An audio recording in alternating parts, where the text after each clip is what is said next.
set of guests for you, as many people have been commenting and sending me messages about my two guests tonight. I am very, very happy to be able to announce that I'm going to have Kevin Mallett and Jennifer Spilacci from Northern Wisconsin Research Society, or Paranormal Research, I'm sorry, and we are going to be talking about all things paranormal. We're going to be talking about the investigating. Their group is actually now trying to get certified to be investigators with MUFON, so they can do UFO investigating.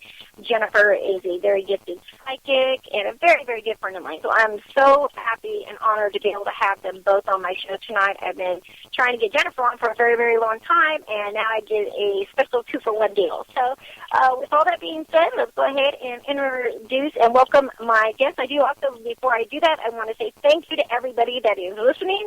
I always want to make sure that I, say hello and thank you to my listeners, because without you, I have no radio show. So, again, thank you, anybody in chat. Unfortunately, tonight I will not be able to be in chat. I am on the road doing the show live, so I will not be able to do that. But feel free still to go ahead and, chat away. All the normal people are usually still there, and hopefully you all enjoy the show tonight. Jennifer, Kevin, are you there? Yes. Hello. Hi. Hi. Hi. Thank you guys so much both for coming on the show. I really, really appreciate it. Thank you for having us. Yes, thank you for having us. Oh, you're very welcome. So, interesting stuff, because, Jennifer, I know that you are a representative for CSI Investigations. Yes. I am actually August. This is my second year. I am the You used to be with CSI, correct? Yeah, You're still a representative for them, actually. I'm still with CSI. I am the director of the Wisconsin office for CSI. Awesome. And so on top of, those responsibilities, then you and Kevin also run your guys' paranormal group. And, I was reading the bio because I didn't know a lot about your guys' group, and I found that was very, very interesting, the fact that you guys are actually going to be doing some UFO investigating from here on out too, right? Yeah. That's the plan. Now, Kevin, let me ask you, this is your group. What made you decide that you wanted to get into the, investigating UFO field as well? Well, I had a couple of paranormal experiences earlier on in my life. When I moved back from Madison, Wisconsin, which was on the southern end of the state, came back to the Northwoods where I was raised. Up until that point, I had only studied the paranormal as far as books and whatnot. And I'd been studying, my mother bought me an encyclopedia set when I was like 10 or 11, and it was a supernatural paranormal encyclopedia set. Ever since then, I've been buying books, and that's been my kind of thing. But when I came back, I decided that I had all this knowledge as far as book smarts, but I didn't have any field investigating experience. I mean, I've been through studies and that kind of thing, but so upon looking for a group up here, I learned that there was no group up here. And so I decided that, it would be a good idea to put a group together. And for the first 4.5 years, our group was a private group as far as we didn't advertise to the public. It was just word of mouth. And then last Halloween, we decided we had the experience and the equipment and everything that we could go public with it, and provide the community with that much-needed service. Paranormal investigating as far as anything. We cover all aspects of the paranormal. My personal experiences, I have seen UFOs 3 different times, and I have seen Bigfoot once. Yeah. And being up here, we're in the northern half of Wisconsin. Our society covers the northern third. Most people, if you were to divide Wisconsin, it would be the southern, the central, and the northern. I think that's how most people would, look at Wisconsin as far as geography or whatever. Anyways, there's not up here. There's no major cities, but we do have a lot of woods.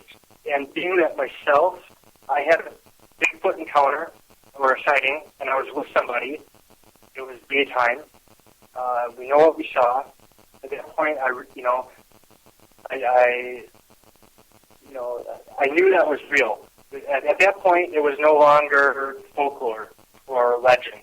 I mean, as far as I was concerned, anyways. Right. So, starting the society and going public last year, we basically take reports for ghosts, Bigfoot, and UFO. Now, our society has 3 categories and 3 subcategories. The categories are ghosts and haunts, cryptozoology, and alien and UFOs. Our subcategories are spirit science, which is metaphysics, conspiracy theory, which is politics, and theology, which is religion. And that go hand in hand with the 3 main categories. As far as getting involved with MUFON, we noticed that most of the cases and calls we were getting, the majority were for haunted homes that were haunted, and we had some Bigfoot sightings as well. So we weren't getting a lot as far as UFOs go. And when I had learned that MUFON had no representation in this area, no field investigators, we thought it would be just an excellent idea to, learn from them and become affiliated. And that way we can help them, cover the North Woods better. And in turn, we would get more cases through that, which in turn helps out communities and families. It seemed like a really good thing, and at this point,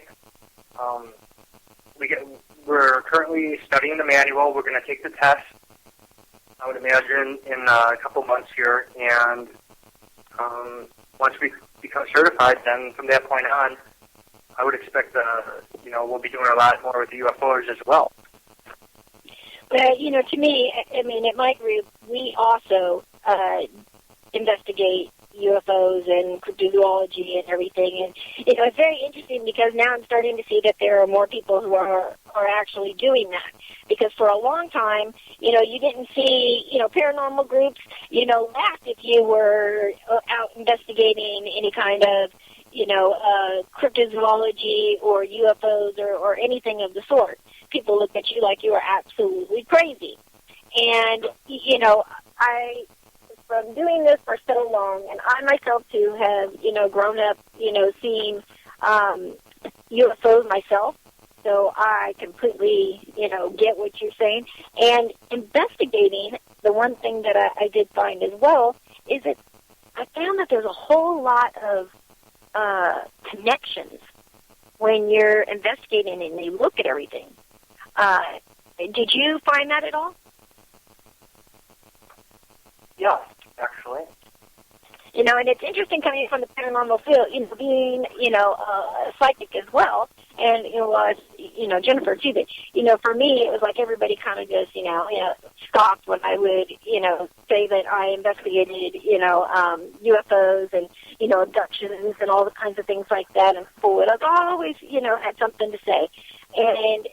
But as I started getting all of these, I started seeing a lot of similar reportings between, like abductees or contactees, as well as people who were dealing with paranormal, activity. And a lot of people that have, alien contact have a lot of paranormal activity going on at the same time. Great. Yeah. Good. In fact, you know, I'm aware that some of the top UFO researchers ever believe that a lot of the UFO activity is in fact demonic, or at least, you know, in nature as far as, you know, their feelings on. To me, it seems to all go hand in hand. You know, to me, the paranormal is basically the unexplained. Right. What we don't understand yet. And the other nice thing, or one of the nice things I should say about our society is that we have a really well-rounded group, core members of our society. We have a psychotherapist, which is nice because we get that whole perspective, whether it be a haunted house case or an abduction case or what have you. That resource is great. We're really grateful for that. We have a reverend that works with us. She is a retired Methodist reverend. Very wonderful, very loving person. As far as things, as far as house blessings and that kind of thing, and just the knowledge that she's gained throughout the years is amazing. Yes. Yeah, you know, and then of course we have Jenny, which came to us last year. I met Jenny through the social media paranormal network, and at the time she was with CSI, like you had mentioned, paranormal. Now, what CSI really is it's a national or international organization that kind of promotes other societies and helps them as far as guidance and that kind of thing. You know, if and that's why we decided to become affiliated with not only MUFON, but Jenny with CSI, and myself with For Real Encounters, which is, For Real Encounters is very much like CSI. Right. Larger groups that, you know, sometimes people will call us, but sometimes they will call the bigger groups they know, you know? Right. And basically, me being guardian of Wisconsin, and Jenny being the director of Wisconsin, of CSI, if we get any call, or if the office gets any calls as far as a family in Wisconsin that needs help, they would contact us in turn, and then it would be our responsibility to make sure that these families, that we can we'll either take on the case ourselves, or we would find a reputable and responsible group that would help them out with the paranormal concerns. And that's pretty much, so, you know, and that would be, you know, and again, that in turn helps us, it gives us more opportunity to help people, and we're able to help the organizations that we serve too, you know. Absolutely. And I actually know the owner of the founder of CSI as well as For Real Encounters. So, you know, great people and, you know, great groups to be part of as far as, you know, they're prime examples of, you know, the unity that is possible in this field. I hear all the time from people, you know, all the haters out there and people who can't get along, you know, or don't like anybody, always, you know, trying to put people down. They're the first ones to say, you know, paranormal unity doesn't exist and all this kind of stuff. But I know, just myself and my group, you know, we work with, you know, hundreds, if not thousands of, you know, investigators and teams from around the world. So I see a lot of paranormal unity, to be absolutely honest, and, you know, I think that is absolutely, you know, what we need, more groups like that, you know, can work together all for a positive goal. Now, Jennifer, for you, you know, being a psychic, obviously, how was it for you with, you know, getting into the whole sort of paranormal where it's, you know, aliens, UFOs, and cryptozoology? Oh, okay. Well, I guess you could say, as far as I'm concerned, growing up, the paranormal was normal for me. Right. My childhood home, which was built in the 1700s and 1800s, was very haunted. Back then, whenever somebody would pass away, they would have to wait in the living room of the home. Correct. Yep. I found out later on woman in white. That's what we used to call her.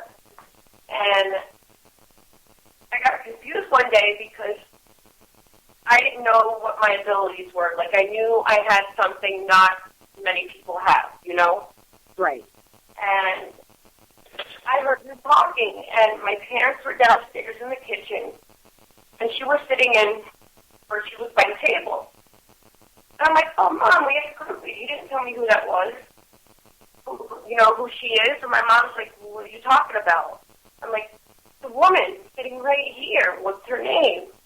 And her and my dad just kind of looked at each other, and my mom was like, you see her too? And at that point, I'm like all confused, like, what's going on here, you know? And she goes, that's the lady in white. She goes, she didn't say she wants the house, but she used the term coexist. So from that point on, it got to the point where I would see her, sense her. She would have conversations with me. She'd actually gotten pretty protective towards me out of everybody in the home. Like if I got into a fight with my sister, she'd be in the hallway, and the door to my room would be open. Now I'd be on the bed, and we'd be arguing, and all of a sudden, like, get this little gust of wind, and the door would slam shut on her. Oh, jeez. And it happens a lot. From then on, you know, my mother, my grandmother, my two aunts sat me down one day and said, you have the gift. And I'm looking at her like, okay, like, what are you talking about? Right. She explained to me about my abilities. And it took me a little bit to get used to it.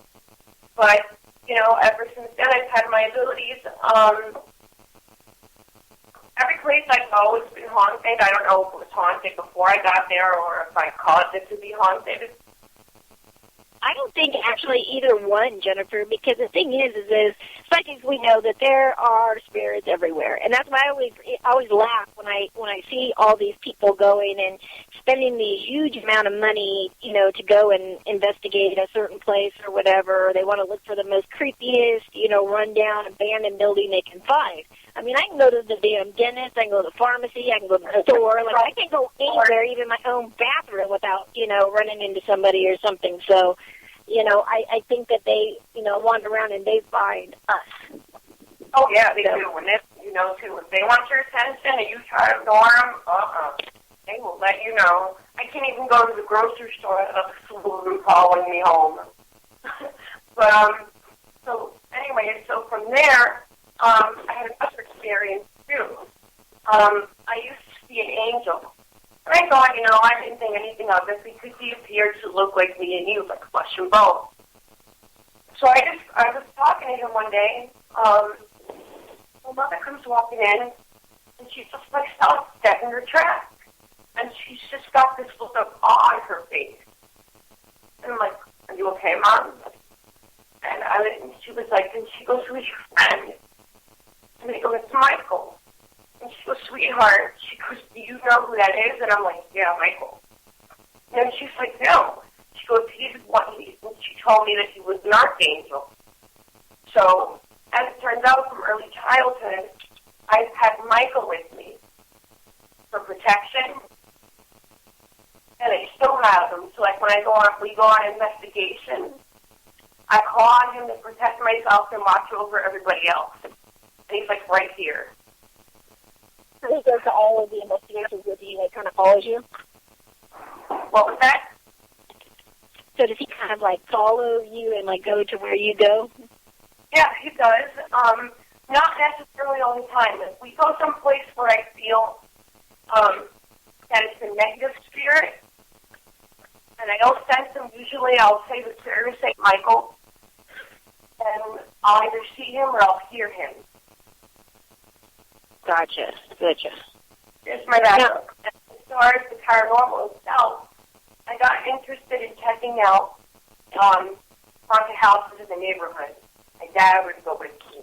I'd go to, like, London Cemetery, you know, and I started getting books because I wanted to know more. And that's how I got into the paranormal. And that's an interesting story. And you bring up a very interesting, fact, and it always amazes me again when I talk to other, psychics or people in the paranormal, of how they, got into the field itself. But one of the things that, so kind of surprised me is the difference between if you've got family or people around you when you're young to kind of explain this to you, it makes it easier, I think, to kind of deal with. When you grow up and somebody's always saying, no, this stuff doesn't exist, you're making it up, all this kind of stuff, well, that's a little bit harder because you're like, you're not making it up, but you're just like, what am I supposed to do? I had posted something yesterday online, and it was quite a buzz, and I know that you ended up sharing it. And so I wanted to talk to, both of you, about this. And I was, the other day, sent some pictures from some groups. And one was, a group that I actually do know. And what was kind of strange about that was that they were taking pictures. They're now, talking about that they do mentoring. And so, again, I mentor children with abilities, so I thought, okay, nothing wrong with that. But then when I ended up going and looking at everything, I realized that they have these young children, and they're probably like from 8 to 11, 8 to 12, little kids in elementary school. And this group, instead of, I guess their quote-unquote mentoring program, is them taking them out and teaching them how to investigate and actually investigating with them. And it truly blew me away because, first of all, that's not mentoring. Second of all, this person in this group just recently started their group, and they've actually have only been investigating themselves for maybe a couple years at the most. So how are you going to mentor children with abilities, first of all? And mentoring children with abilities definitely does not mean, having somebody come and, take the kids out to investigate, especially if they've got abilities. And then right after that, my friend says, oh, and it's it's even worse. And I'm like, what do you mean? And so they sent me a few other ones of people that are starting, per se, junior groups. And, again, for me, I really kind of have a problem with all this stuff going on because, being a child psychic myself and not understanding what was going on when I was growing up, I ended up with an attachment. Now, I want to see, from both of you, actually, like, what your opinions are on this field. I mean, is mentoring good, and, if it is, as far as, like, the mentoring, do you think that they should just be mentored, or do you think that they should they should take kids, out investigating with their team? Well, I think it's a bad idea. I agree with you. I wish I would have seen the post. I didn't see it. Now, I know Jenny mentors one of our junior investigators has abilities, and Jenny does mentor her. Mm-hmm. But as far as taking out groups of children and taking them ghost hunting into abandoned places and calling that mentoring, to me that's not mentoring. You're right. And in fact, that's just a recipe for an eventual paranormal disaster. You know what I'm saying? I mean, yes, are people qualified if one of these children actually develops an attachment on the site? You know what I'm saying? Or is what's going to happen when kids are assaulted by some unseen force? I mean, it just seems kind of irresponsible.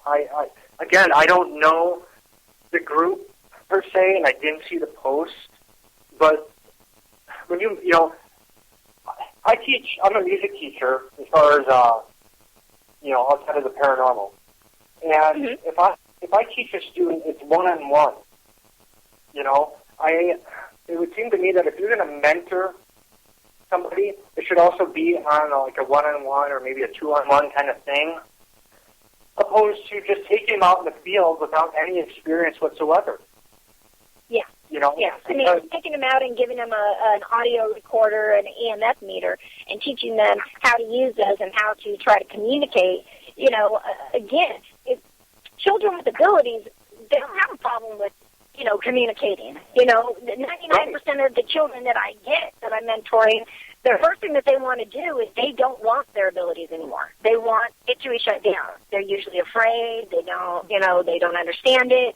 They feel, you know, awkward and different, you know, and it's really not until, you know, I start really, you know, educating them and, you know, showing them how special they are and having them embrace all this that it kind of changes. But I'm right there with you, Kevin. I mean, my biggest thing was I think that is wrong across the board, even with other children, you know, if they don't have abilities. Because, you know, children do become targets. But children with abilities, and especially young children with abilities that have no clue how to, you know, control them. They don't know how to protect themselves. They don't even really grasp what it's all about. So to take them out and then have them, per se, investigating and learning to investigate, to me, just kind of seems, you know, reckless. And in a way, I kind of felt like it's a chance for teams to kind of get, like, attention. Like, hey, look at me, you know, we're mentoring. Oh, look, we got a junior group and things like that. And I think sometimes about the parents and thinking, what are the parents thinking? But most of the time, these junior groups I'm seeing, the kids that are in the group are the children of the members.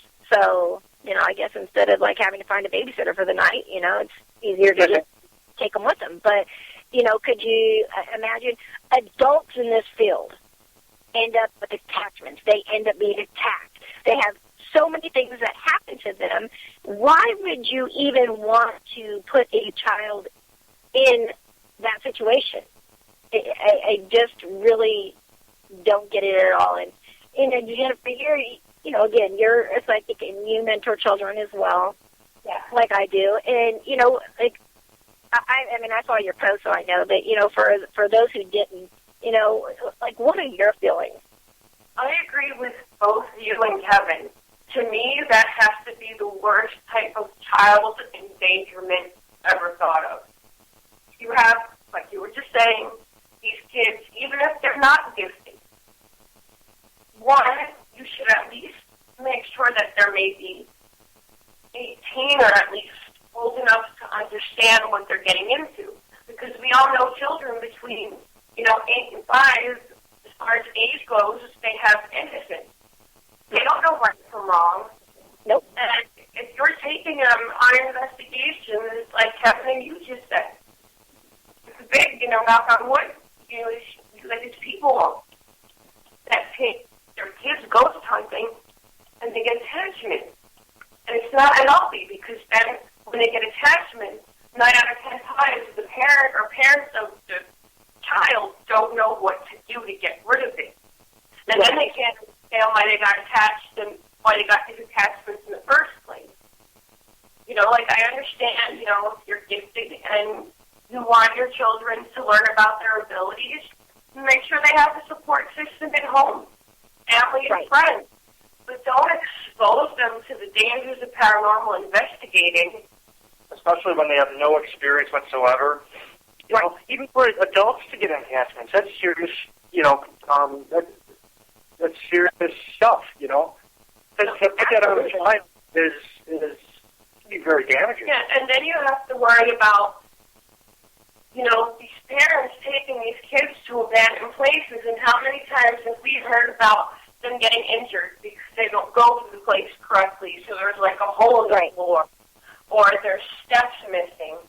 Right, and it's dark and nobody's seeing it.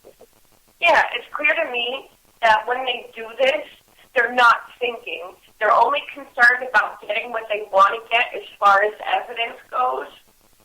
At least that's psychically, that's my feeling on it.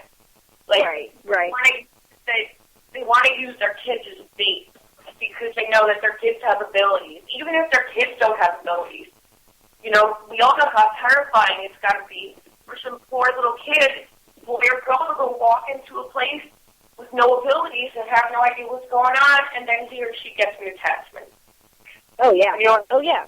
Or attacked. I mean, think of psychologically, okay? Because I know myself growing up and not understanding any of this, and you know, when I got my attachment and all these things, like, I mean, it psychologically really like messed with me because I just didn't understand all this.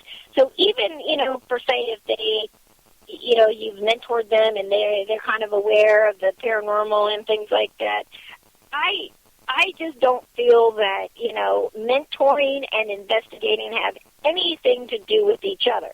You know, having abilities does not mean that, okay, you should go investigate the paranormal. You know, many people who, you know, have experienced, you know, paranormal activity or have psychic abilities do tend to kind of get into this field, but it's more because they're like, okay, well, there are a bunch of people who actually understand what I'm, you know, what I've gone through and what I know, and, you know, will help people. But for a child to go through this, I know it's, for myself, it was very, very scary.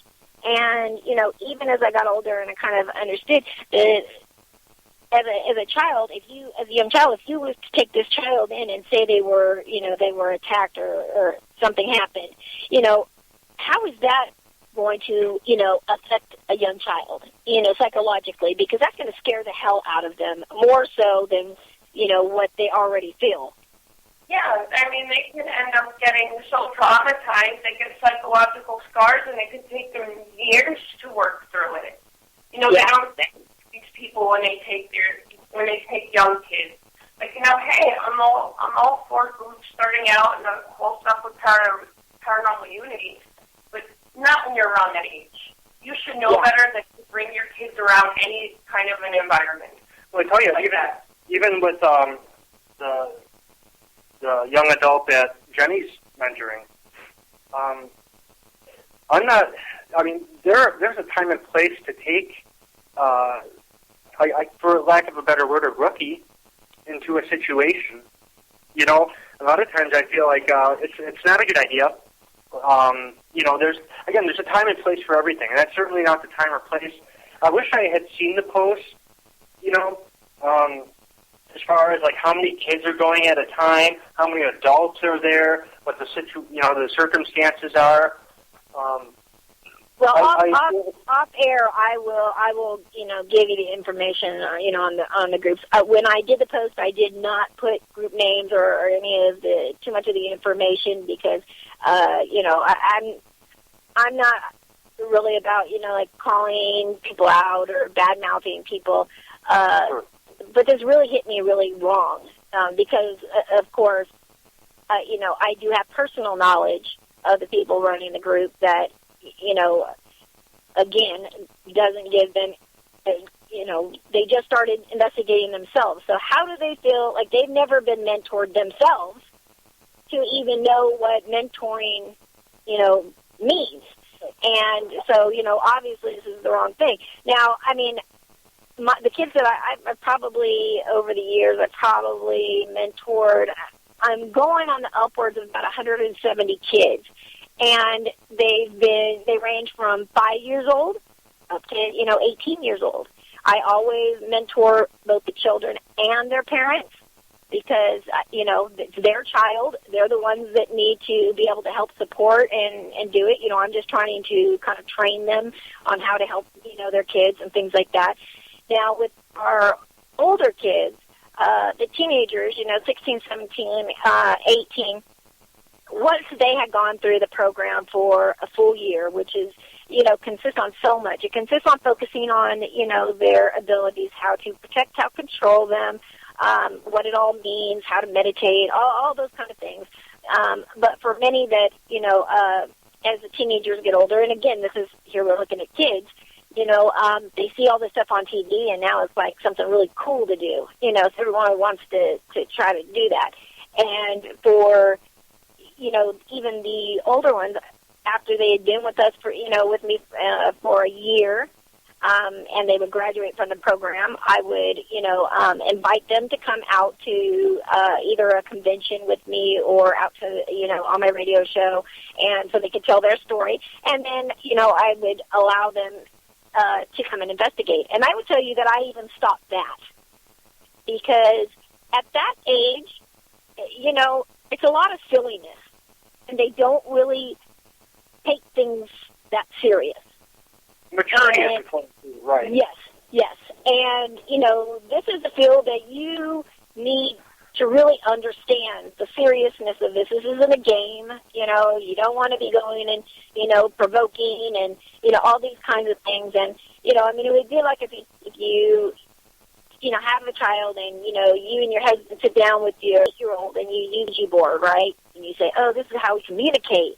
And that little child is going to be like, oh, yeah, I want to do that. And, they're going to be trying to do it. It's funny that you said that, because I was just thinking, it reminds me much of like they got these Ouija boards out now that are geared for kids. Pink and blue and camouflage. The Barbie ones and the glow-in-the-dark ones. But, again, it's the intent behind it is either exposure or money. I mean, is it real? Again, a lot of it is as far as the intent of the adult, for not just the intent of I guess you would call it exposing kids, or just exposing kids for your own benefit. Right. Right. Or because there are consequences for everything you do. And it was interesting because, I posted it on a few of my pages, and I'm telling you, it got a lot of responses. I mean, people were, I would say probably, about 99% of the responses were all in agreement that, you absolutely should not be taking, especially young children. I mean, these kids were in elementary school.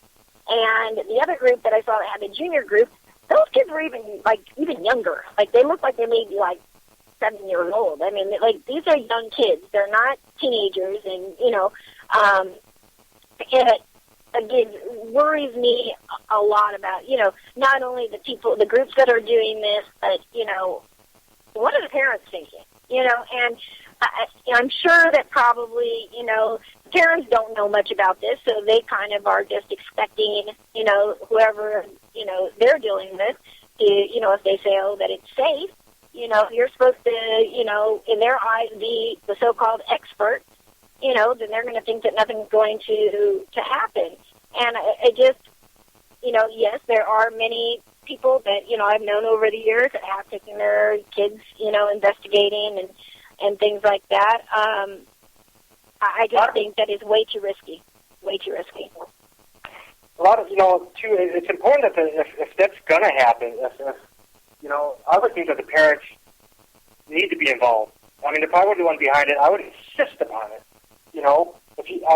I would not want the responsibility of taking a bunch of young children somewhere that's potentially haunted and exposing them to that kind of thing.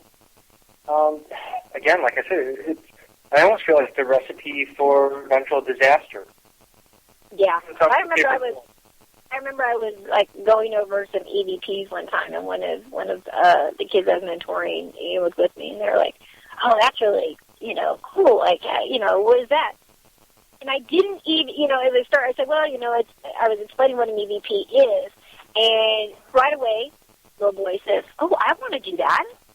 I want to try to do that." No. Again, children are very curious. They have curious minds.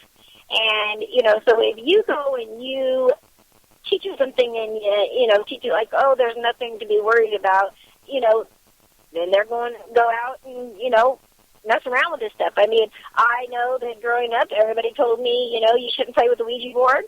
And sure as hell, when I was at one of my girlfriend's houses and they, wanted to play with it and kind of, use it as a tool to prove that I actually had these abilities, we sat down and they said, okay, this is how we're going to do it. This is how you're going to prove that you have these abilities.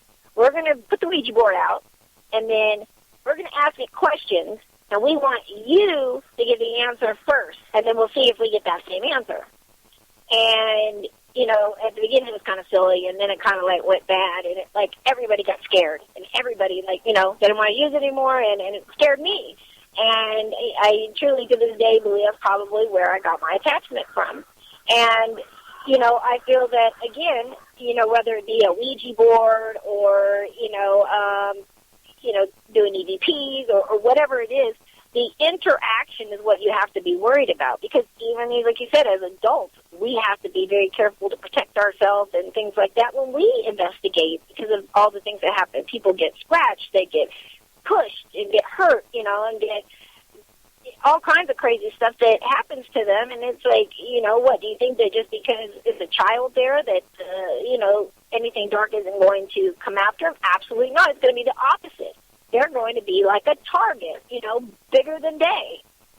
Yeah, so that's like with the whole Ouija board thing. That really disgusted me. I was on Facebook one day, and someone had posted a random picture of what I thought was a child's Ouija board. And I'm sitting there going, well, that can't be right. I enlarged on it, and sure enough, Parker Brothers made it, which we all know that they make the main boards anyway. Right. So I'm thinking to myself, what the heck is wrong with these people that get these poor little kids who don't know right from wrong and are curious, as you just said, and bring these things into the house? Yeah. It's like they don't realize the potential of the danger, and especially if you have a gifted child, it's like earlier. That poor kid can get an attachment so quick. Oh, they're a bigger target than a normal child because they do have abilities. Right. Right. I actually had that happen to me once. My sister brought in a Ouija board with a boyfriend. This is that childhood house I grew up in. And they were in the basement using it. And shortly after, I had gotten an attachment from it. See? Yep. So those things are just no good. And Kevin actually has a theory that I would like him to tell you about the symbols on the board. Well, we were on a radio show a couple months back, and one of the questions was, well, why is a Ouija board different than, let's say, communicating with a ghost box or, an obulus? What's the difference? And it's a good question. I would say there are two differences that I can think of. One is that with a Ouija board, you need the spirit. The spirit's supposed to, kind of enter the body. Like, you can't use it like the board. You need the spirit to enter the body to get the thing to move around. You know what I'm saying? But the other thing is the symbols on the Ouija board. It dawned on me one day, I'm a paranormal historian, and I go through a lot of books on anything paranormal, for that matter, and so I'm familiar with symbols from the arcane and the occult and whatnot, and the symbols on the board are not love and light symbols. And I just got to wonder if there's a connection between having symbols that basically, and symbols are powerful. Spelling is powerful. Look at the word spell, for spelling. The word is derived out of spell. It reminds me of that study that was done in Japan where a scientist, on one jar he wrote, he was going to freeze 2 jars of water. And on one jar he wrote love and light things like love, happy, that kind of thing. And on the other jar he wrote evil, chaos, all the negative things. And they flash froze these. And when they pulled them out and they looked at the structure under the microscope of the freezing, they found that on the jar that they had written love and light on, that it was everything was uniform as far as the crystals go. And on the jar that had all the chaos on it, they didn't find that. When they looked under a microscope, it was all spread out, and there was no, what's the word I'm looking for? It was very messed up. It wasn't like, I guess the love and light would remind me more of secret geometry, and the chaotic one just like random scratches, lines, whatever. And it makes you really wonder, okay, obviously the water can't tell language, It doesn't know what it... So, writing... Symbols are very powerful. Right. Yeah, and down to what you could say is a molecular level, according to the study. So having, could it be that the symbols on these boards are one of the reasons why when you hear about Ouija boards, there are always negative, bad stories? I can't tell you, in probably 25 years of studying, I cannot think of any positive stories with the Ouija board. Where like, yeah, we used it, and we got these great answers, and everything turned out okay, and blah, blah. There's always a negativity. And, right. I don't know. It's something I was thinking about, and yeah. So it's an interesting take on it. I mean, for me, I know that my opinion is that a Ouija board really is no different than say tarot cards or dowsing rods or pendulum or anything. They're all tools for communication. And so the thing is that whenever people do use these things, they normally have been trained in it, and they know the proper way of doing it. It's just like if you use the Ouija board now. Now I'm 47 years old, and I know a lot more than I knew when I was a teenager. But, there are very strict ways that you're supposed to use a Ouija board and how you open it, and always closing that door at the end of the session. A lot of people don't know that. A lot of people will, all of a sudden get scared, and then they either want to throw it away in the garbage, burn it, whatever, put it back in the box and stick it in the garage. But they forget, they've now left that open. And so whatever, came through is there. So I think that it's important because I am not a lover of Ouija boards, period. And again, a lot of it has to do with my own personal experiences with it. The other reasons are, so many people that I have interviewed over the years, whether they be clients or people on my show that have, like you said, horrible. I've never heard anything good other than maybe a few stories from people who I know that actually use them on a regular basis. But so I mean, I do get that. But again, so many people, have not a clue of what they're doing, what they're talking about in this field. It's just crazy. I mean, Jennifer, I'm sure you can agree. Growing up, most of us didn't know what the hell we were. First of all, we knew that we were different. We knew that things, happened to us, or we saw things or experienced things that other people obviously didn't. But I never considered myself a psychic, because a psychic to me was somebody with a bandana on their head with a crystal ball that told you had curses and took all your money. So I definitely wasn't that, for a while. Then I thought maybe I was a witch, because I saw, shows that, people were seeing things and charms, and I thought, oh, maybe that's a little similar. Maybe that's what I am. And I'm like, no, I'm not a witch, because I don't do, any of the spells or things like that. And it wasn't until I got older that, I realized I had psychic abilities, but I never wanted a per se title. And I didn't really even accept this whole title until 12 years ago when I got into the public eye, and a lot of stuff was being published and stuff. This group that I was with, they always, would say, oh, our, team psychic. And I was like, I hate that, But nobody wanted to be a psychic. Nobody wanted to admit to it. But now, all of a sudden, we are seeing a twist. And now, everybody wants to be a psychic. And there was only, at the time, you had things like Unsolved Mysteries and stuff, but there wasn't many paranormal shows. I think last year was, and as a historian, I catalog all this stuff. I have a library with every paranormal documentary I come across, and we have it on computer and we have it on videotape as well. And last year was the first year where I could not keep up with all the episodes and all the paranormal shows that were coming out. I just didn't have the time with everything else going on. Right. Now, every network's got to have not even one show, but a whole bunch of them. And some of the shows coming out now, I gotta say, are kind of corny.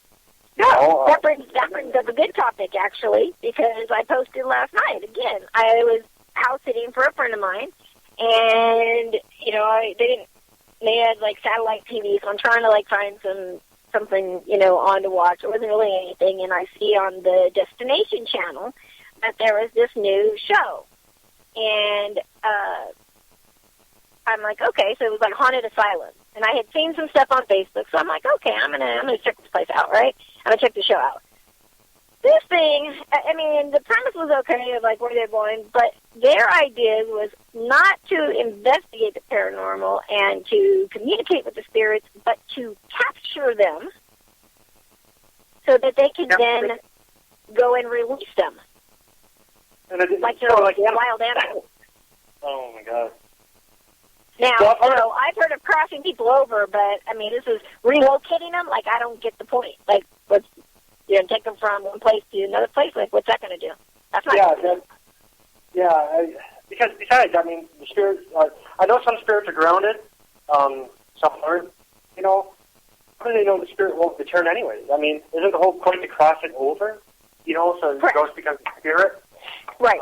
And then even when you cross them over, that's when they can actually, come and go freely. Yeah, exactly. Which is what we want. Right. I know, technically speaking, a ghost is an entity that is can't come and go as well. Is basically grounded in the spot, and a spirit is an entity that can come and go.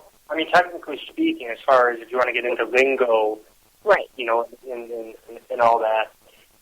Right. And other ones are stuck here, and they basically looking for help, which is why, again, a lot of times, you get the interactions like in your home and things like that. A lot of times they are, searching out help. Because, I mean, imagine waking up and, you can see everything and everybody, but, they can't see you. And you don't know what in the world's going on, I could see how it would be very, very hard. I don't know. I mean, the premise is, okay, we're going to capture a ghost, and then we're going to go and release it. I like, as soon as I heard that, I'm like, okay, I'm done. I didn't even watch the rest of it. I'm like, that's too much. And so I posted it, and I guess obviously, it's like paranormal, investigators and people who like the paranormal are, I think kind of craving and hoping that one day there will actually be a paranormal show on TV that would be actually reality, more of a reality instead of, so Hollywood. And so we all, look for these premieres and, Haunted Asylum, that sounds like a great, sounding show to watch people, investigating in some of the, most haunted asylums. Yeah, I would love to watch that because a lot of them I can't get to. But to capture them and then relocate them, again, I just thought, what group? The spirit were grounded, and you relocated them. You're not doing them any favors anyways. No, no. I would think not. I mean, in most cases. Right, not all. Yeah, I mean, some of the shows that have come out recently aren't bad, or they're good ideas, and other shows, and that's a perfect example. It's just kind of like, it's almost like they're struggling, or they're trying to come up with something new, but it's not really, I don't, or I can't tell you how many times I've heard that. Very much so. And I've been offered actually, opportunities to do some paranormal shows as well. And that has always been the reason why I said no, was because what people don't understand is these are television shows. They are created for entertainment. And that's exactly what they do. So any integrity or, anything that you may have as far as what is necessary in this field, when you then become a show star, it's all about what they want and what the ratings, what they want for ratings. And, of course, you see that, most of the stuff that we see, it's always about, the most scariest stuff and things like that. We don't see really shows that, show what we do for, the spirits, like, crossing them over and helping them when, when they're stuck and they, haven't been able to cross over, things like that, would be nice. But everything is all fear-based, and to get people, oh, wow, that's so scary. And, another thing, so, first, nobody wanted to be a psychic, and then now everybody wants to be a psychic. I have seen so many people in the last especially in the last 6 months, but I'll say in the last year or two, that, were just a regular person, you saw them on social media, and they were just regular old person, and then all of a sudden, the next day, all of a sudden they're a psychic, and, they changed their name to, put medium or, change their name into something fancy, and, I just shake my head. Like, I'm just like, wow. But now, even more so, like, when I first started my group was comprised of people with abilities, as well as a couple skeptics, because I wanted a good balance. And now, I was so put down at the beginning, like, oh, if you use psychics in your group, you're not reputable, and, who would pay attention to you, and, then the shows started coming out on TV with, Dead Files with the psychic, and so, now all of a sudden everybody wants to have a psychic on their team. But the biggest thing I've seen in the last few years is now all these random people popping up stating that they're demonologists. Yeah. What are your guys' thoughts on that? Yeah, that's another thing I don't like. I studied demonology only because since I've had that attachment, I've been nothing but curious about it. Right. So that's where I wanted to know what they are, what their names are, what they do, why they do what they do. And then you have these people going out and they're calling themselves demon hunters. Yes. I'm sorry, but my honest opinion, you need to leave that field alone to a demonologist or clergy. Just because you watch Zach go around Bobby Mackey's, you know what I'm saying, and be like, oh, there's a demon here, I'm going to try and expel it, doesn't mean you should get the same idea and go out and confront a demon, especially if you have no idea what they're about. No, right, and that's the thing. I think that they're getting training off of these TV shows, and just like they do for paranormal investigating. Yeah, it's like the same thing. Kevin has said it from time to time with investigating. One thing that burns me, and he feels the same way, is you have these poor people that are going through sometimes the most extreme hauntings ever. Reach out to people that they think are professional as far as the team goes, only to find out they come in, collect the evidence, and leave. And these poor people never hear from these people again. Right. And, yeah. And then, and then what about the ones that go in and break out Ouija boards? And, yes. Provoke it more. And then they get what they want and they leave. They don't realize that, they're actually making it worse. They've actually just made it more worse than it already was. Right.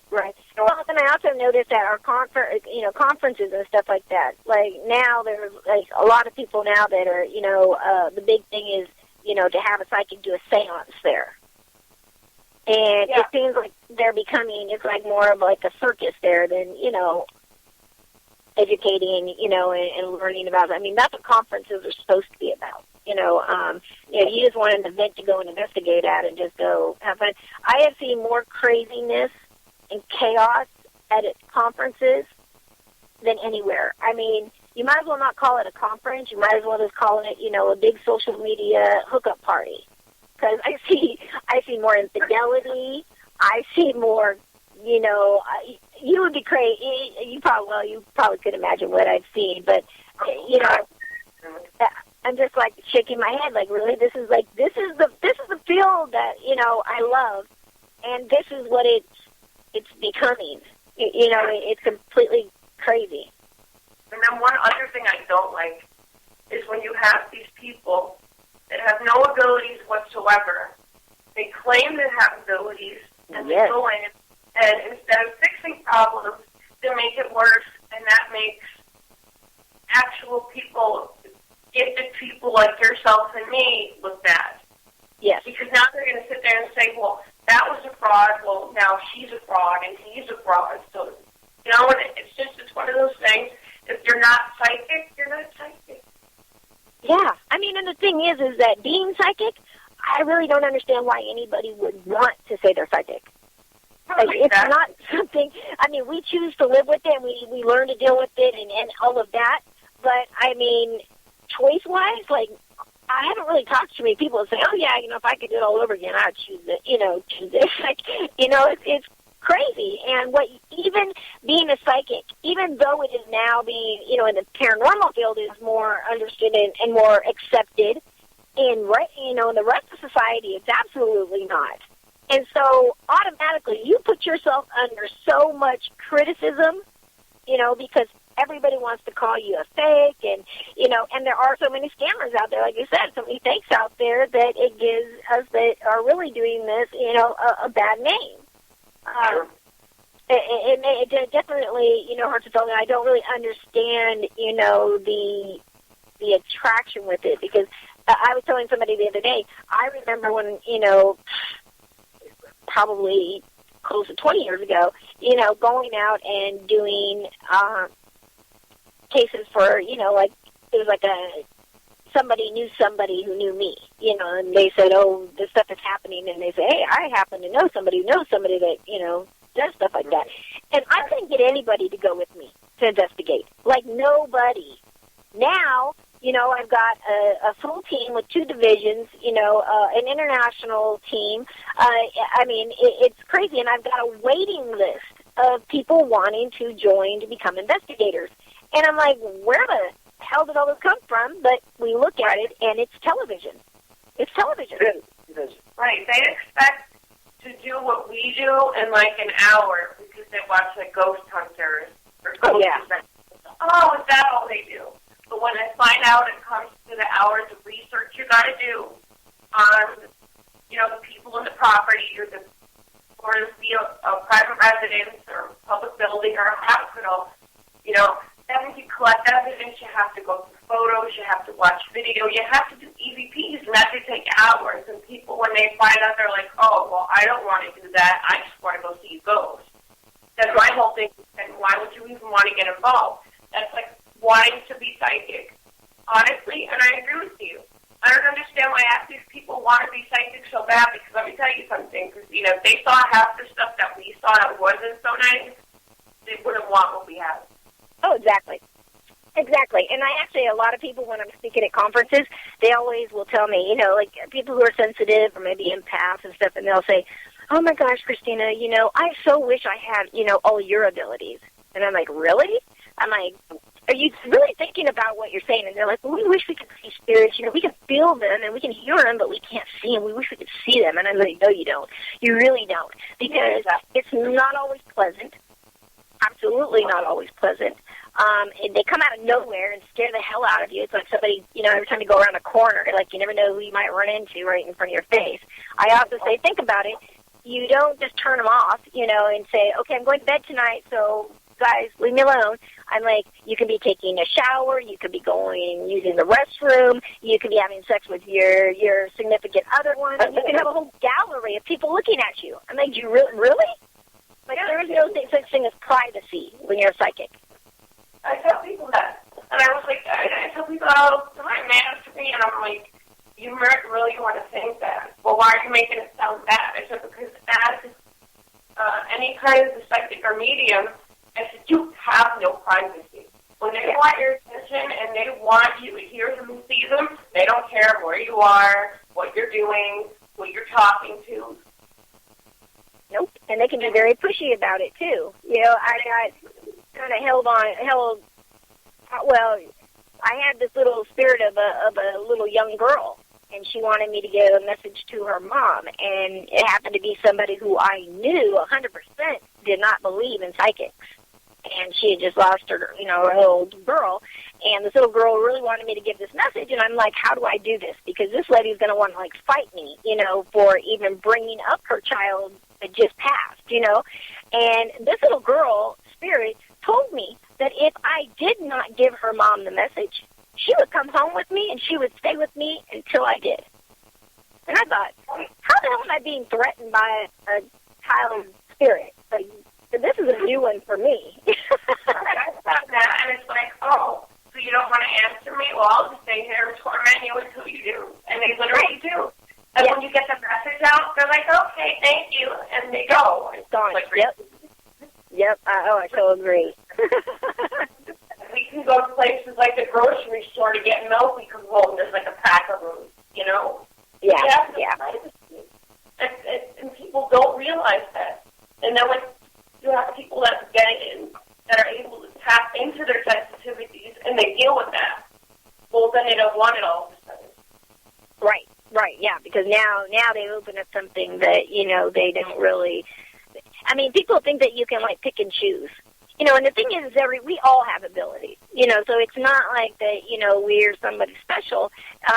You know, I can work with anybody and work with them to activate and kind of hone in their psychic abilities, you know. But so many of us, you know, growing up in society, did not have such strong abilities like we did, you know. And so, you know, for other ones, it kind of got shut down. And so, I mean, it's still there, and that's like when people say, oh, I wish you'd work with me because I really want, you know, to be able to see spirit, or I really want to be able to do this, and I always question them, and then they kind of look at me crazy, like, you're a psychic, why would you be discouraging me from wanting to do all this? And I'm like, they don't really, like Jennifer said, they really don't understand the big picture, and, you know, I mean, it is hard. It's like having, you know, people with you 24 hours a day. You never get, you know, kind of a moment of silence except when you're meditating. And that's why you'll see a lot of psychics meditate a lot, because it's really the only privacy and the only time that they really have where they're not being bugged and bothered. Exactly, because they're active day or night, you know? And it's one of those things where you're right. You know, as far as us being as gifted as we are and as psychic as we are, it's not like we can sit there and pick what we want to see and pick what we don't want to see. It doesn't work that way.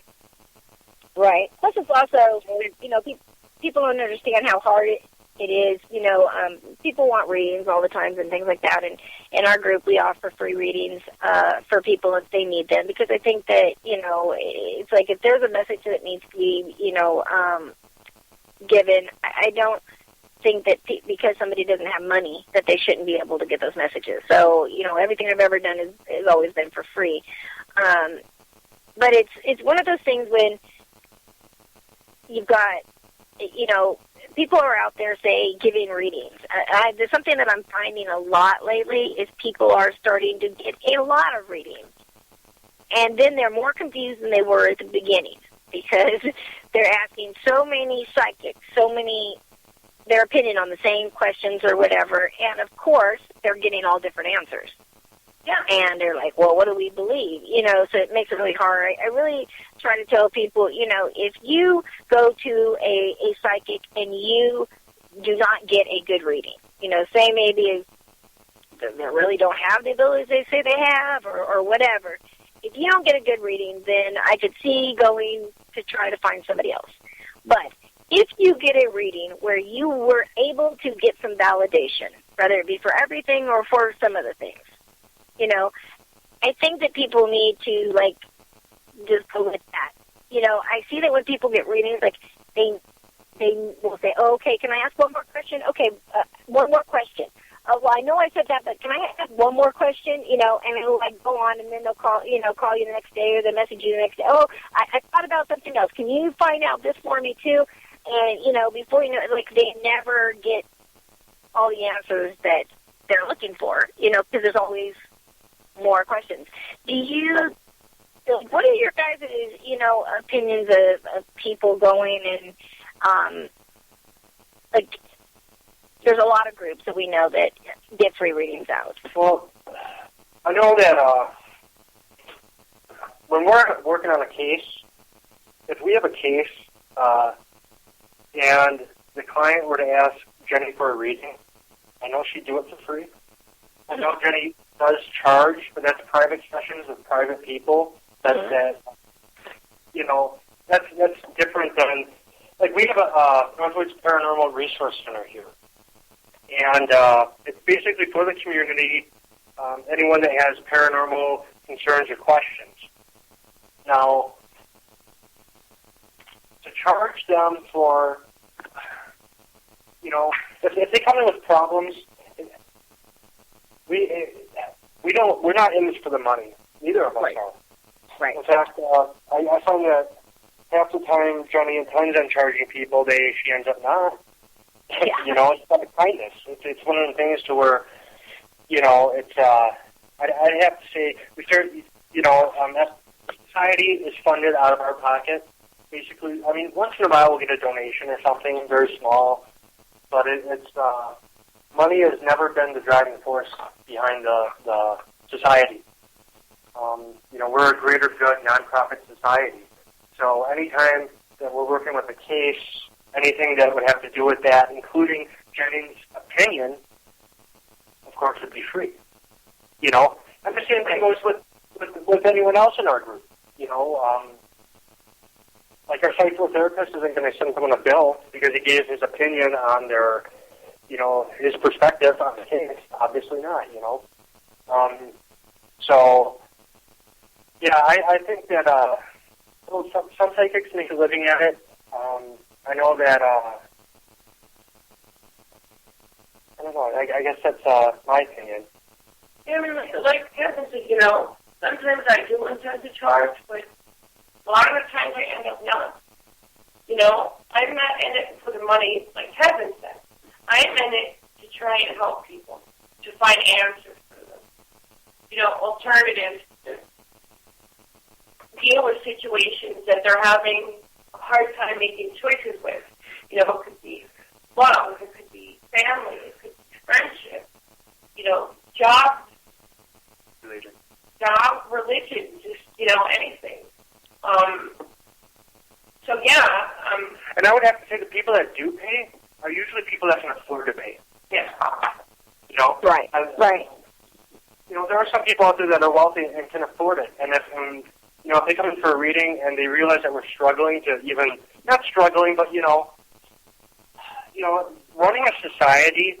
It's not cheap. I think that most people who investigate struggle. I hate to say it. We have to buy our equipment. We do all the travel. You got to get together with your team. Like, there's people understand how much work having a team is. It's like having a full-time job. Right. Exactly. And you don't get paid for it. So, it's like money's going out. It's not coming, in as far as the paranormal.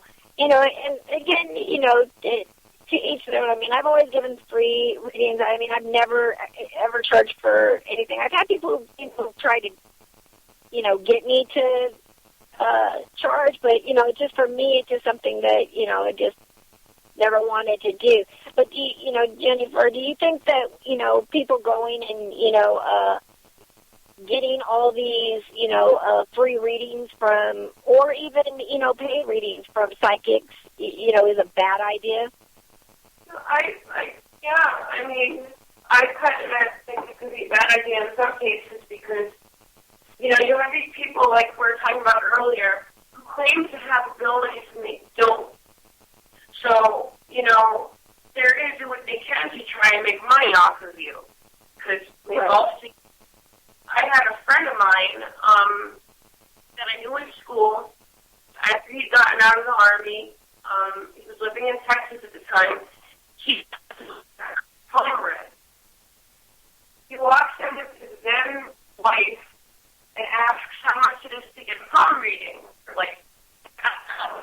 He wanted to charge them upwards of anywhere from $85 to $90 for a 30-minute palm reading. Damn. And he told me about that, and he's like, should I do it? I'm like, no. You don't want to. And I said, people like that, you want people like that, and they charge you high prices 9 out of 10 times, they don't have abilities, and they're going to make money off of you. I said, in order for you to do a palm reading the right way, I said, you need to go and check with the psychics around your area, see how, many of them are legit. How long they've been doing it for. Yeah, I can't believe we had You want to make sure that they know what they're getting themselves into. They want to, you want to make sure that they go to the right person and get the proper reading. Because if not, and that person gets a false reading, then again, the rest of us look bad. Right. Let's keep the person astray. And the other thing too is, we had recently in the last year, we had a fellow contact us from the southern part of the state looking for readings and whatnot. And I couldn't believe how much the psychics wanted to read them down in the Milwaukee area. It was hundreds of dollars, and you know, the guy felt he may have had an attachment, and they wanted to be needed. Yeah, and then 9 out of 10 times too, if you know I got money from a reading and I tell them I don't want it, and they give it to me, it goes to the society. Yep. For stuff that we can use. Right. Well, that, I mean, and again, it's not like, you know, you're charging exorbitant amounts or anything. Now, you know, we're talking about, you know, the cases and stuff like that. You know, for each of you, what would be, say, the one case that you had over the years that you have just never been able to forget? Because we all have one. Right.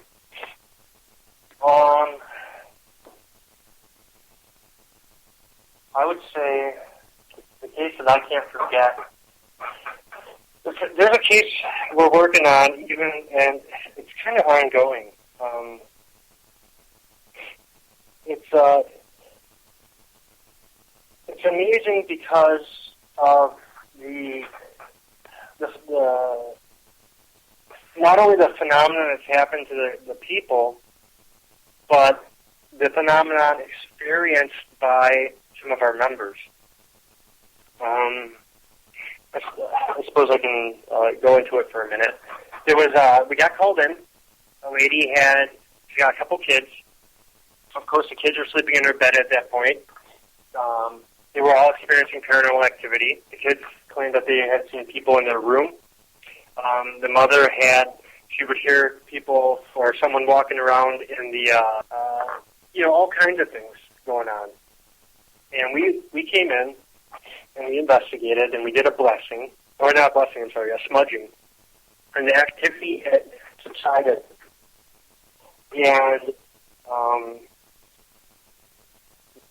after about, I'd say, 6 months, we got a call from her again saying, whatever's back. And we went back in again and did another investigation. And this time we had brought a reverend with us to do a cleansing and a blessing. And it sticks out in my mind just because, you know, the uniqueness of it and everything. When we started the cleansing, at that point, Jenny said, well, what we want to do is we want to open the front door. So this thing has got an exit point. And of course, at the time I'm thinking, well, a spirit should be able to go through a wall. You know, like, the cats are part of the house and whatnot. But, you know, sometimes we'll have the animals leave, but in this case we didn't. So he was sitting at the front door, and we decided we were going to start in the basement and then work our way out. You know, and then flush it towards the front door, so to speak. And as our reverend started, you know, we had the sage going and the nag champa going, and, you know, praying love and light. And I asked the reverend to say a prayer to God, you know, for the family, you know, because they're being harassed. And she started praying, and it was the most powerful prayer. It was just so amazing. Not only did she pray for as he's standing by the front door, all of a sudden a thing comes up out of the basement, shoots through the kitchen, shoots through the living room, and goes right out the front door, right past him. A little, or about, I don't know, a few feet tall, shadow person kind of thing. And he's probably more skeptical than the average paranormal investigator. You know,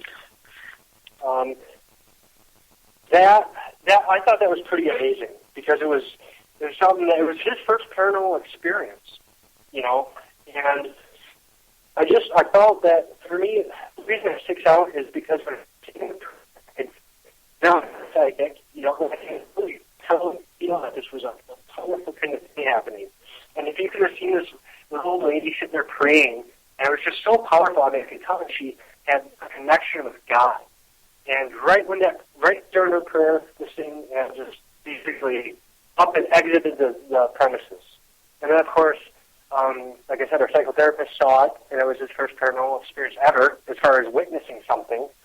And one of our investigators had saw the reaction of our psychotherapist. He didn't see the things run by him out the window or out the door, But, and of course at that point then they went into debunk mode, trying to simulate the shadow, like what could it have been and this and that, and they couldn't recreate it, and he's like, no, I know I saw what I saw. Right. It's the whole... First experiences are always so amazing, huh? Yeah, so I think, my personal experiences stand out more so than cases we've done, because the paranormal experiences I've had were so significant, opposed to going in and trying to help a family and going through the routine and maybe getting a couple photos, some EVPs, and trying to figure out what's there and what's going on and how many and how to deal with it.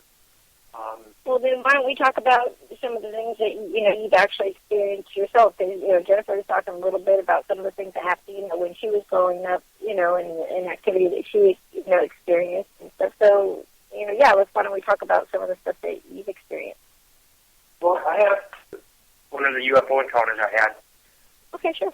I was, I was 20 years old. I was sleeping on, I'd spent the night at my parents' house. They had a big picture window and a couch in front of the window. And I was sleeping on the couch. And the window was open. It was the middle of summertime. The clouds were quite low that night,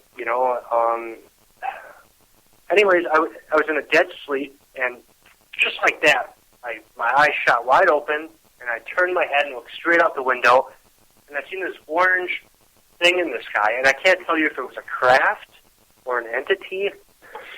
I don't know what it was, but it woke me out of a dead sleep. Turned my head, and I looked at this, and it's shooting by the sky like in a grid pattern, really fast, going one way. Then it would come back the other way, and poke back the other way, and just going back and forth. And as this was going on, my sixth sense told me to hide. Like whatever that was dangerous and powerful, and if it knew that I had spotted it, it could do anything it wanted to me, and there'd be nothing I could do to resist.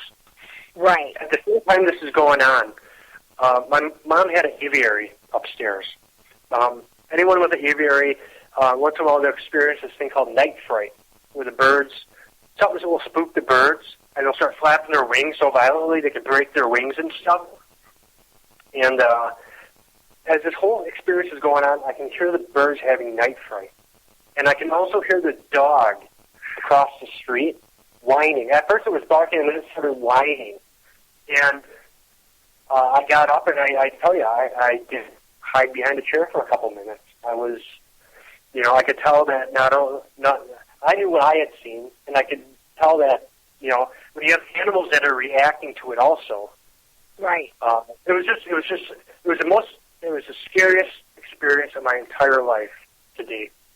And like I said, I'm not psychic, but I think everyone's got a sixth sense, like a spidey sense sometimes. And I tell you, it woke me right out of a sleep. And I thought for sure it must have woke my parents up too. So after I'm hiding behind this chair like a little kid for a couple of minutes. Then I get enough courage, and then by then the birds settle down, and the dog stopped, and so I get out, and surely the UFO or whatever it was, which was really low to the ground, it was just right. To explain it, like the clouds were really low, and they were. It was like, I don't want to say thunder show environment, but just a low moving front moving through, and it was just up in the clouds, so I couldn't see the exact outline of it. But it was bright, it was orange, it was an oval. And so anyways, I went upstairs thinking, surely my parents must have woke up too, and then of course they were so asleep, they slept through the whole thing, and which is unusual for my mom, because when the birds have night fright, she's bam, right there, and this time it's just really bizarre. And that, to me, I'll never forget that, because of the terror that it invoked in me out of nowhere, And especially, even, like I said, even by the time I was 20, I had fascination with the paranormal, as far as, anytime a show would come on or a book would come out, and, reading it and whatnot. But to actually experience something like that, so bizarre. And to this day, I can't tell you, whatever it was, I can certainly say it was unholy. There was something wrong with it. And I don't know if it was looking for me or what it was looking for. I think it was searching for something because of the way it was gritting across the sky. It was looking for something. And so that's one of my experiences. I don't want to take up your whole show or anything. But Oh, no. We still have another half hour. We're doing fine. okay. I am actually interested in your Bigfoot encounter because, I do Bigfoot investigating too, so it's kind of an interesting topic to me. Now this story, what's significant about this one I'm about to tell you is that I had somebody with me who saw the same thing.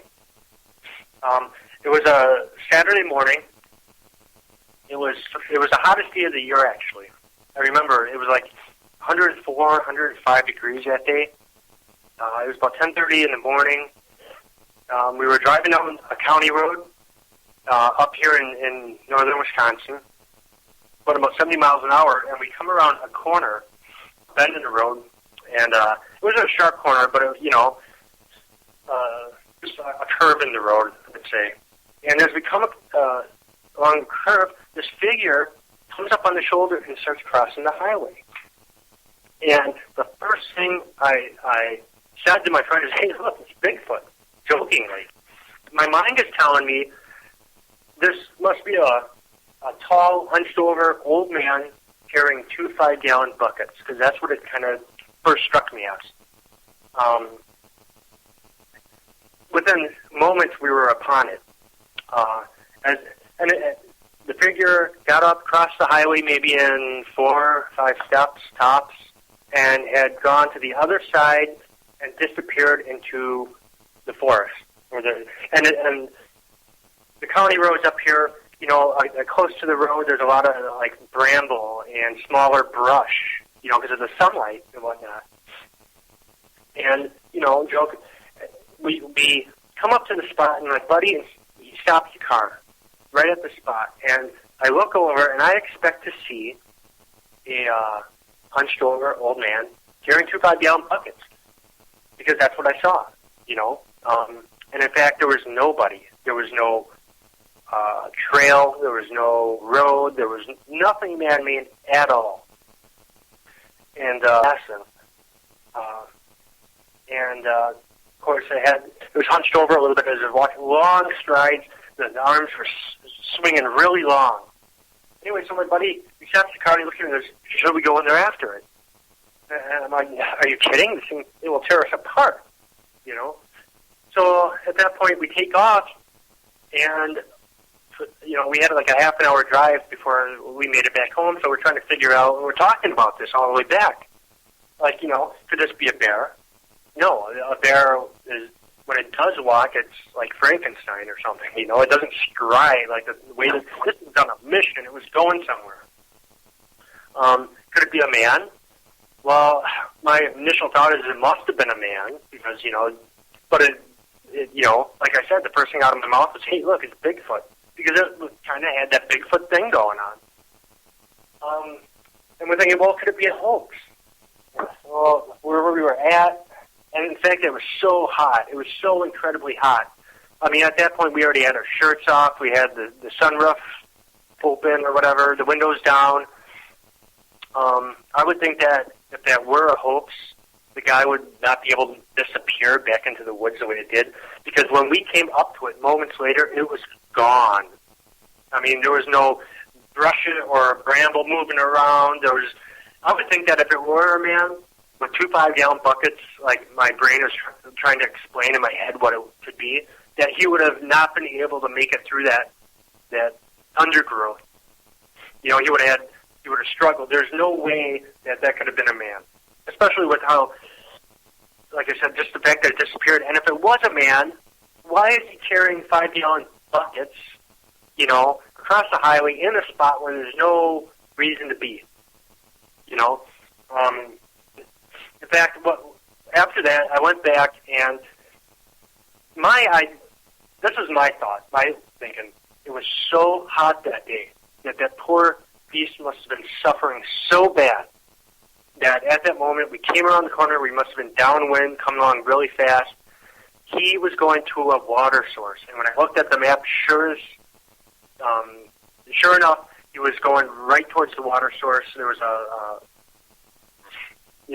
and I think that his life was in danger at that point because it was so hot, and he was in a spot where he normally wouldn't have been, but because his life was possibly in danger, that he was wanting to kind of like go out in the open and get to where he needed to go to cool off. And we were just in the right place at the right time. Had we been moments before or after, we wouldn't have seen him. But right. Yeah, that kind of seems how it usually is. It's like hunters or people that are hikers, or maybe people are camping out in the wilderness or something like that. I mean, because they don't seem to come around like really populated areas. You see them kind of way out in the middle of nowhere. So yeah, I think you're right. And a lot of times, I mean, people, the only way they've been able to capture them is maybe like on the say I was to be abducted tomorrow, like, oh yeah, I would probably, like, that would freak me out, because I think that a lot of us, we have that, fear of not being able to be in control, of what's going on around us or with us.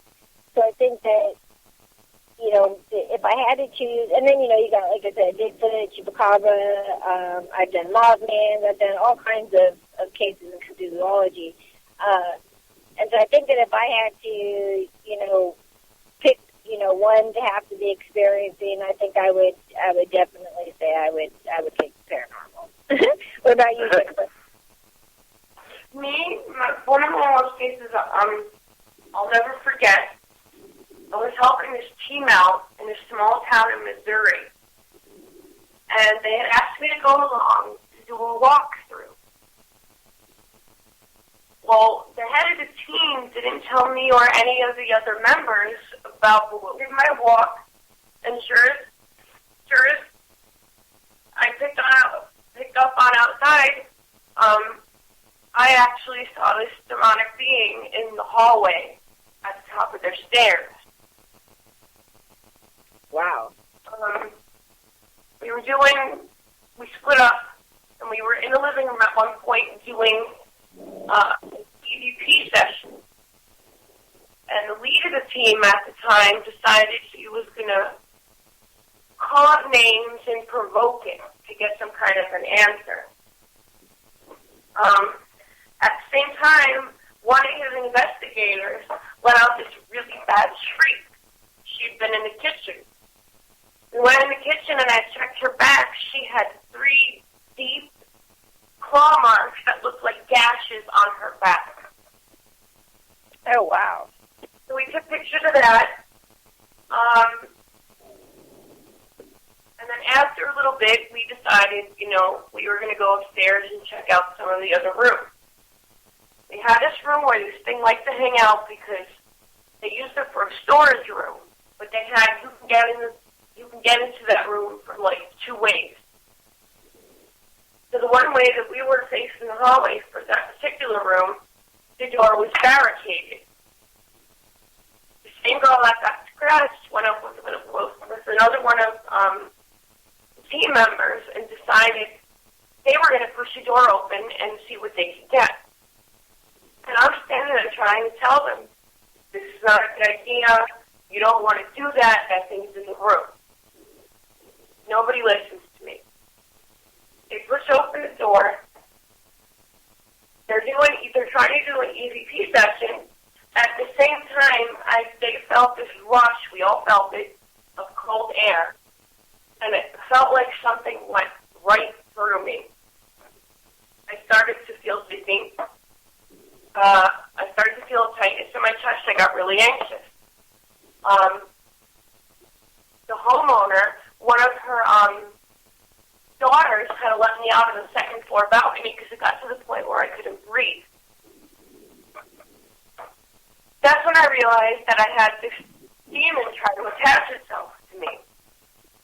And it was so bad to where one of the 2 investigators that pried open the door had to go downstairs and get like the kind of stuff that you use to smudge a person, like sage, holy water, or anoint the oil and all this stuff, and they're trying to clear me to this thing, and I could feel this thing moving around me in a complete circle because it didn't want to be rid of me.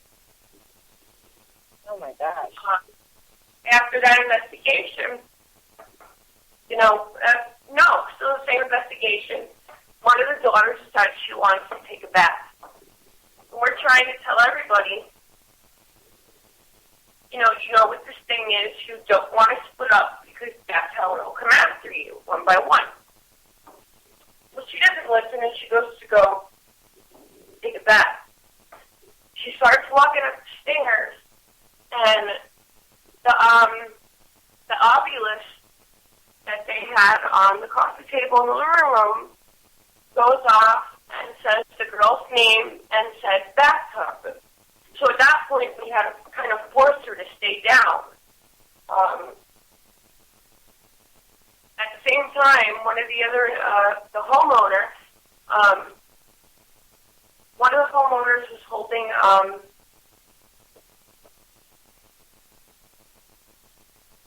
a millimeter. That's the word I'm looking for.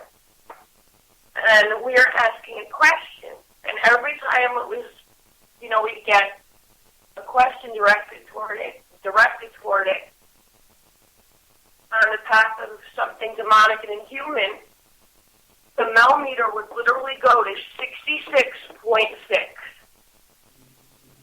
It did this about maybe 6 or 7 times.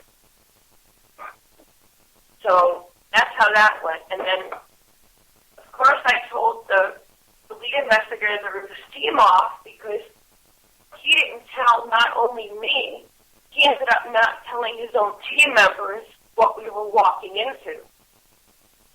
Wow. And for a week after that,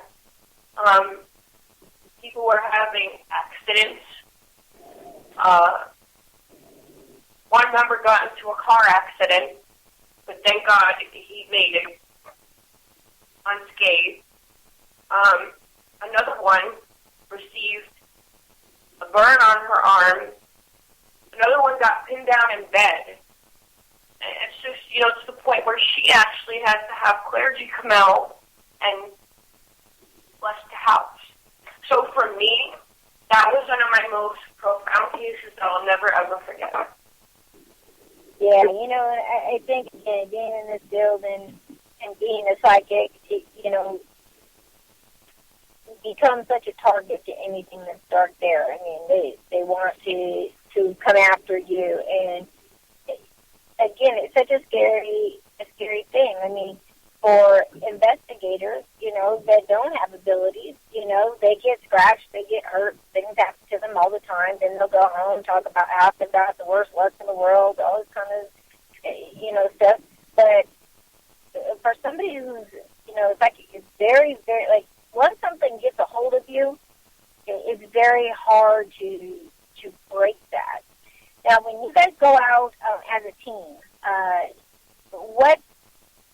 do you guys do any kind of protection before you start your case?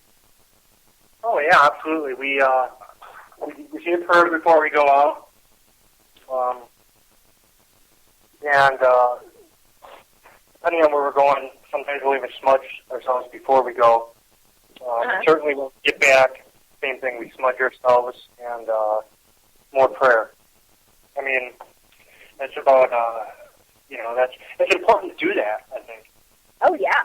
And I was going to say, what you said is very, very important, because not only are you doing this before you go to the case, before you enter start the case, but you're doing it after as well. And a lot of people seem to forget that. They'll say, a protection prayer stuff as a team before they, go in, and then it comes time to leave, and everybody just packs up and off they go. And sometimes it gets them, unwelcome hitchhikers. So it's very, very important that, like you said, that you do get those before and after. It seems to me like, just like with anything else in life, how there's good people and neutral people and bad people. So it's the same way with paranormal teams. there are some very chaotic teams out there who are like just interested in money or gathering evidence for their own fame, or they're indulging in their own hobby. And you have teams that are kind of neutral. Our team is a loving light team. We're very close. We're like I said, our goal is to help the family. It's not, and that's why if you go to our like page, you won't see a lot of evidence. You won't see us post a lot of stuff like that. We do a lot. We'll do dockets and history and that kind of thing. We're not really. We don't need to.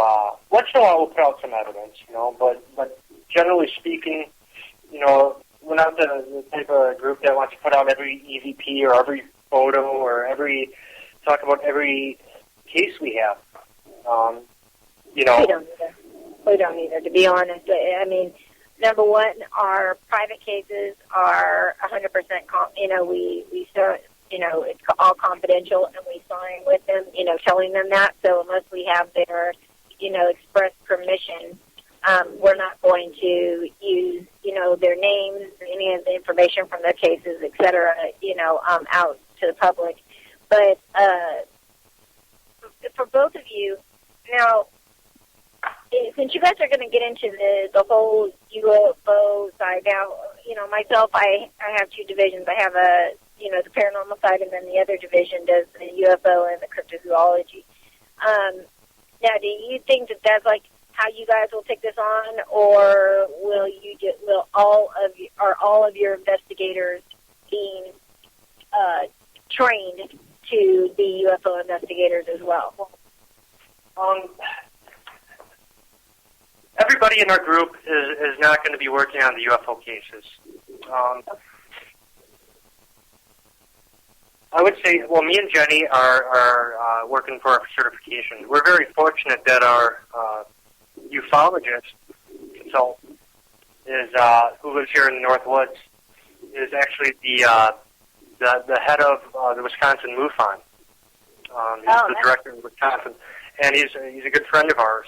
And so we'll be, he'll be the one mentoring us as far as, we can. Even now, like if we get a call, let's say we get some calls, some people had seen some UFOs, and we can go out and we can investigate it and listen to them and do what we can. But getting involved with UFON is really going to help us as far as do it the right way. And the other thing I noticed about the MUFON manual is that there's a lot of stuff in that can be applied towards the cryptozoology or the ghost hauntings. Absolutely. It's a really well written format, and obviously it's been MUFON is tops, and they've been around for longer than most of the paranormal organizations out there. We just thought, for now until we are certified, if we have any questions or if we need advice on what we know, we can always call our ufologist who can help us. And once we do become certified, of course, we'll be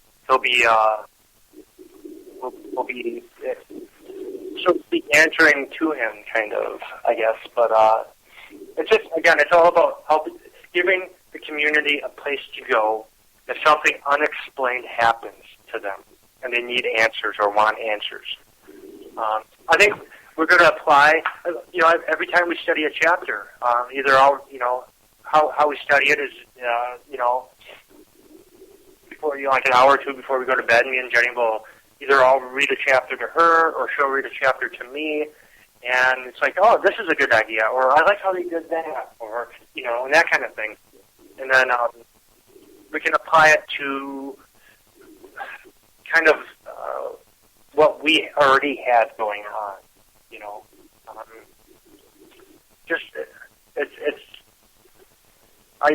I felt like it was a good opportunity for us to be even better field investigators.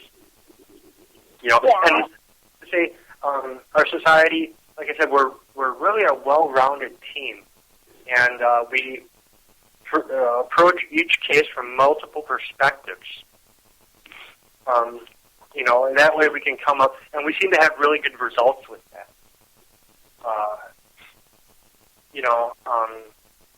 This will definitely help us be even better because we can apply some of this stuff to other things too. I was really impressed with the manual. So, but I tell you, right, as far as the Northwoods go, people do see UFOs up here. I know other areas have much, we all know about UFO hotspots. Right. There's not that many UFO hotspots up here. That's not to say that at any given time, the whole neighborhood may have a sighting, and next thing you know, we have like 10 calls on our hands or something, We figured, and it will happen sooner or later, I'm sure. And this way we can be better prepared for it. Oh, yeah. I mean, we had a similar situation because it just made the news out here in the Bay Area in California where there was a sighting that was, very widespread, actually. And one of my lead investigators for the UFO side happens to be the assistant state director for MUFON of Northern California. So, again, she'll get blown up, with all kinds of things. So, and we start to notice that there are a lot more sightings, a lot more people looking up in the sky, paying attention, and trying to get it on film. So, it definitely, if nothing else, it makes you a very good investigator, and field researcher. It gives you a lot of really good things on as far as, gathering facts and evidence to back it up and things. So I have a lot of really, really good stuff in there. Looks like we've got about 8 minutes left. So if anybody happens to, need your help and they live in, your area, what are the areas that you guys will go and take on? Well, generally the northern top third of Wisconsin. Like I said, if you divide the state into 3 parts, the southern part of the state is basically Madison and Milwaukee. The middle part of the state would be like Wausau and Green Bay, and then we're in the Northwoods here.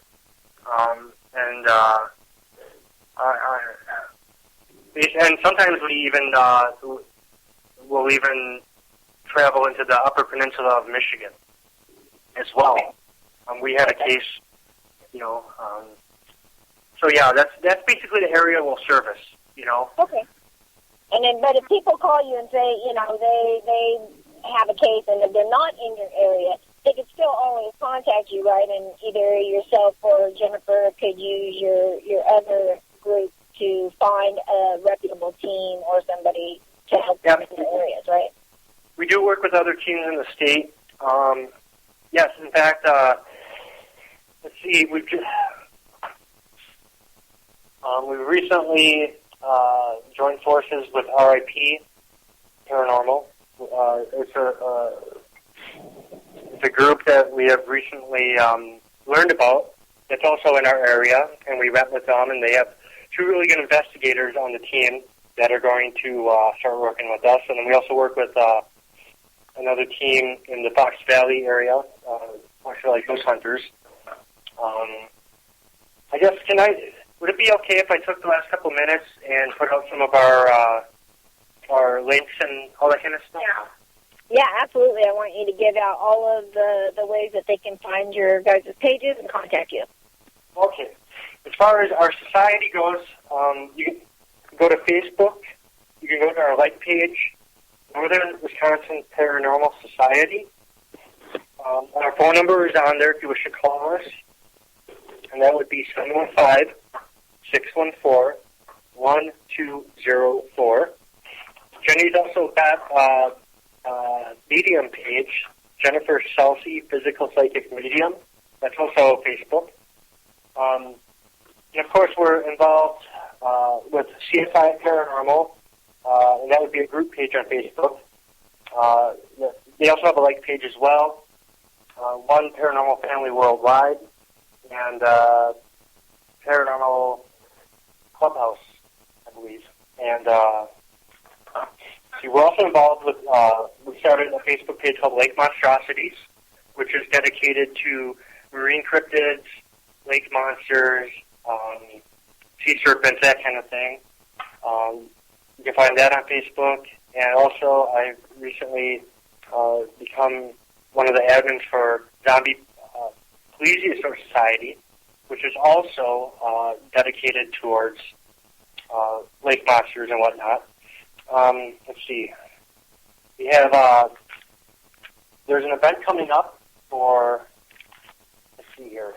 October 4th.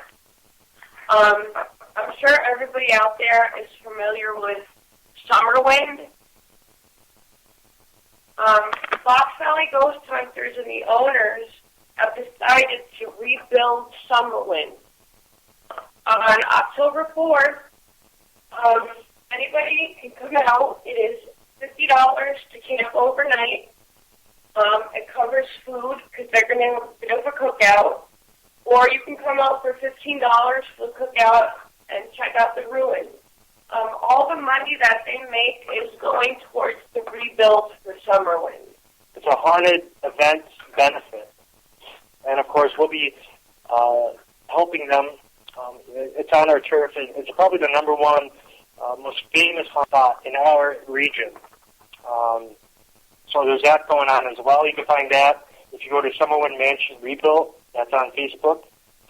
And then, like I said, the other society in our area that we've recently kind of joined forces with is RIP Paranormal. And you can find them on Facebook as well, too. I believe that covers just about it. All right. Right. If not, what we'll do is if you guys want to send me all those links, we will put them on the Paranormal Connections Facebook page. Then that way everybody, has a place with all of the links. So we'll put that on the page for anybody who wants to check it out. Make sure to show the team support and go on their Facebook pages. Tell them the radio show, and they did a great job. And I really want to thank, both of you for, coming on the show tonight. It's been a great 2 hours. I think we've covered, so much. And I always love when people come on and, talk about their experiences, what they're doing in the field, how, they got into the field, things like that. So I just want to say thank you to both of you. Thank you for having us on. There's one thing I forgot to mention really quick.